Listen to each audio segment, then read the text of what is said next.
팔은 순식간에 시퍼렇게 멍이 들어 있었으며 이미 많이 부어올라 있는 것이 아닌가. 갑자기 그녀는 고운 얼굴에 기쁜 빛을 떠올리더니 석파천의 두 손을 잡고 흔들며 기쁨에 찬 어조로 말했다. 천오라버니, 알고 보니 당신은 나를 속이고 있었군요. 석파천은 아연해졌다. 무엇을 속이고 있다는 것이요? 정당은 흥분한 어조로 말했다. 당신은 무공을 한 번도 배운 적이 없었다고 했지만 무공을 전혀 상실하지 않았었군요. 석파천은 고개를 저으며 말했다. 나는 무공을 전혀 할 줄 모르오. 정당은 뾰루퉁해져서 말했다. 다시 또 터무니없는 소리를 한다면 나는 더 이상 상대하지 않을 거예요. 그녀는 손을 뻗쳐 그의 왼쪽 뺨을 때리려고 했다. 석파천은 고개를 살짝 옆으로 돌리면서 손을 뻗쳐 그녀의 손길을 막아내려고 했다.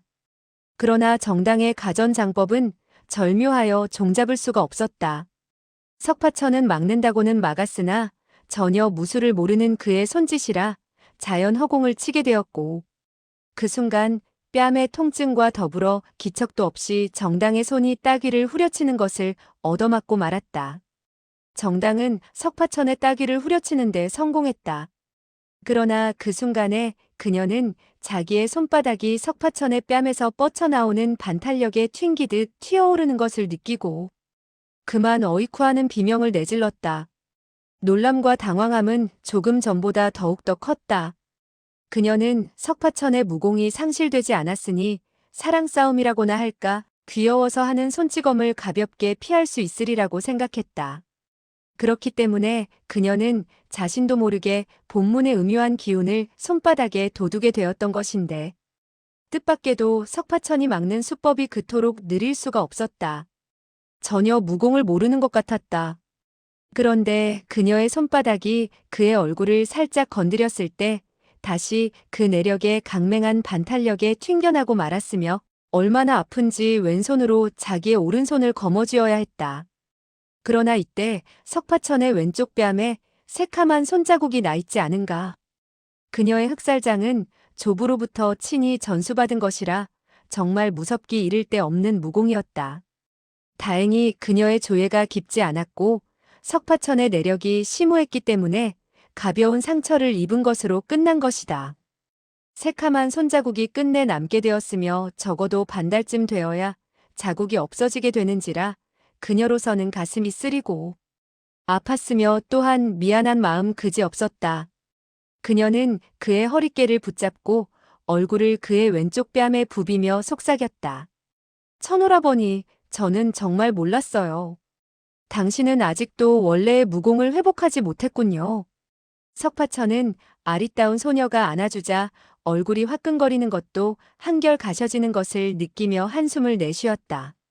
아, 띵땅, 당신이 금방 화를 냈다가 금방 좋아하는 것은 도대체 무엇 때문이오? 나는 이해할 수가 없소. 정당은 이 말에 아랑곳 않고 말했다. 그러나 저러나 이를 어떡하죠? 이를 어떡하죠? 그녀는 몸을 바로하고 품속에서 자기로 된 병을 꺼내 한 알의 알약을 그에게 먹이면서 한숨을 내쉬었다. 아, 흉터가 남지 않았으면 좋겠어요. 이와 같은 일을 겪게 된 두 사람은 더욱더 친밀해졌다. 두 사람은 서로 기댄 채 백고물의 난간에 기대어 섰다. 잠시 동안 두 사람은 입을 열지 않았다. 한참 후에야 정당은 그의 귀에 입을 가까이 가져가 나직이 속삭였다. 천오라버니, 그 병을 앓고 난 뒤 초식을 다 잊어버렸으나 내력만은 잃어버릴 수 없는 것이 아니겠어요? 금나수법을 가르쳐 줄 테니 잘 배워두세요. 이 금나수법을 익히게 된다면 크게 도움이 될 거예요. 석파천은 고개를 끄덕여 보였다. 당신이 가르쳐 준다면 내가 힘써 배우겠소. 정당은 손가락을 내밀어 가볍게 그의 얼굴에 나 있는 새카만 손자국을 쓰다듬었다. 정말 미안하기 그지없었다. 갑자기 그녀는 손자국이 난 그의 얼굴에 입맞춤을 하였다. 순간 두 사람은 얼굴이 새빨개지고 말았다. 하나같이 마음속이 감미롭고 흐뭇했다. 정당은 머리카락을 한번 쓰다듬은 후 18초의 금나수법을 그에게 펼쳐 보였다. 그날 그 자리에서 6가지 수법을 가르쳐 주었다. 석파천은 금세 6가지 수법을 모조리 기억하게 되었고, 곧이어 두 사람은 서로 대령까지 했다. 이튿날 다시 6초를 가르쳤다. 사흘이 지나게 되었을 때 석파천은 18초의 금나수법을 매우 익숙하게 펼칠 수 있었다. 이 금나수법은 18초에 불과했으나 이 가운데 변화가 무궁무진했다. 사흘 동안 석파천은 줄곧 정당과 대련을 했는데 정불삼은 싸늘한 시선으로 그와 같은 광경을 바라보다 칭찬의 말을 던지기도 했다. 나흘째 되던 날 석파천의 가슴팍 상처는 어느 정도 아물게 되었다. 정당은 석파천의 진전이 매우 신속한 것을 보고 속으로 여간 기뻐하지 않았다. 그런데 정불삼은 여전히 백치라고 욕을 했다. 정당은 화가 나서 따졌다. 할아버지, 우리 정씨 집안의 18초 금나수법을 백치에게 가르친다면 며칠을 걸려서 가르칠 수 있겠어요? 정불삼은 일시 그만 말문이 막히고 말았다. 석파천이 그 금나수법을 완전히 배운 것을 보고 석파천이 결코 바보 멍청이가 아닌 것을 깨달은 것이다. 이렇게 되자 그 역시 석파천이라는 이 녀석이 도대체 시치미를 떼고 있는 것인지 아니면 정말 옛날의 일은 깡그리 잊어버린 것인지 의아했다. 하지만 그는 일부러 지고 싶지 않아서 억지를 썼다. 어떤 백치는 총명하고 어떤 백치는 우둔하지. 총명한 백치이면 반나절이면 다 배울 수 있어. 바보 같은 백치인 너의 신랑 같은 사람은 사흘이 지난 후에야 겨우 배울 수 있지. 정당은 입술을 삐죽 내밀며 득이양양하게 말했다. 할아버지는 과거 이 금나수법을 배울 때 며칠이 걸렸죠? 정불삼은 자신만만한 태도로 말했다. 나는 그때 며칠이라는 시일을 요하지 않았다. 너의 증조부께서는 나에게 한 번만 설명해 주었는데 반나절이 되지 않아서 이 할아버지는 모조리 배웠단다. 정당은 웃으면서 말했다. 호호. 그렇다면 할아버지께서는 알고 보니 총명한 백치에 불과하군요. 정불삼은 안색을 굳히며 호통을 내질렀다. 아랫사람이 위도 모르는 그런 말버릇이 어디 있느냐? 고약한 것 같으니. 바로 이때 한 척의 조그만 배가 하류 쪽에서 위로 쏜살같이 쫓아오는 것이 보였다. 이곳은 양쪽 언덕과 상당한 간격이 있었고 또한 물살이 매우 잔잔한 편이었다. 그 배는 돛을 높이 달고서 네 사람이 급히 노를 젓고 있었기 때문에 조그만 배는 점차 정불삼 등이 타고 있는 배와 점점 가깝게 되었다. 이때 뱃머리에 서 있던 2명의 백의 사내 가운데 한 사람이 소리 높여 외쳤다. 그 석가라는 녀석이 바로 앞쪽의 배에 있어? 빨리 배를 멈추시오. 빨리 배를 멈추시오. 정당은 나직이 코웃음 쳤다. 할아버지, 설산파의 사람들이 또 쫓아왔어요. 정불삼은 빙그레 웃으며 대답했다. 그들이 백치를 잡아가서 갈기갈기 찢어 죽여버리면 내 속이 시원해지겠다. 정당은 얼굴을 치켜들고 야릇한 웃음을 머금으며 말했다. 총명한 백치를 잡아가라는 거예요? 아니면 우둔한 백치를 잡아가라는 거예요? 정불삼은 정색을 하며 말했다.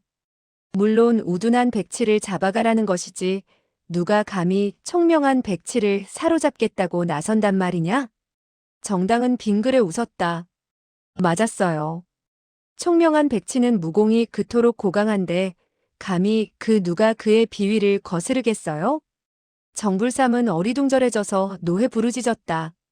이 계집애야 감히 말을 돌려서 이 할아버지를 욕해. 정당은 찔끔하여 변명하듯 말했다. 설산파에서 할아버지의 손녀 사위를 죽인 후에 장락방에서 사람을 요구해도 내놓지 못할 때 정셋째 나으리께서 어떻게 얼굴을 들고 강호에서 행세할 수 있겠어요? 정불삼은 크게 노하며 정색을 하고 말했다. 왜 얼굴을 들고 다닐 수 없다는 것이냐? 얼마든지 얼굴을 들고 다닐 수 있다. 그러나 자기가 생각해봐도 그 말은 그럴싸한 대답이 되지 못하는 것 같아서 다시 한마디를 덧붙였다. 감히 이 정셋째 나으리를 비난하는 사람이 있다면 나는 당장 그 녀석의 목을 비틀어 놓고 말겠다. 정당은 중얼거리듯 말했다. 다른 사람은 몰라도 넷째 할아버지가 남에게 손녀 사위를 죽이도록 내버려 두었다고 비난을 한다면 할아버지가 감히 친아우의 목을 비틀 수 있을지 모르겠군요. 설사 그와 같은 배짱이 있다 하더라도 그만한 재간이 없을걸요. 정불삼은 대노해서 말했다. 너는 넷째의 무공이 나보다 더 뛰어나다고 생각하느냐? 어림없는 소리. 근거 없는 추측이지. 그는 나보다 무공이 훨씬 약하다. 그러는 사이에 그 조그만 배는 다시 가까워지게 되었고, 두 명의 백의 사내 가운데 한 사람이 큰 소리로 호통을 쳤다. 이것 봐. 너는 바로 장락방의 석중옥이라는 녀석 같은데 어째서 배를 멈추지 않느냐? 석파천은 정당에게 물었다. 띵땅, 누가 쫓아오고 있는데 어떻게 하지? 정당은 쏘아붙이듯 말했다. 내가 어떻게 알아요? 다 큰 사내가 어떻게 해야 하는지도 모른단 말이에요? 이때 그 조그만 배는 이미 일장의 간격밖에 되지 않는 곳에 이르러 있었다.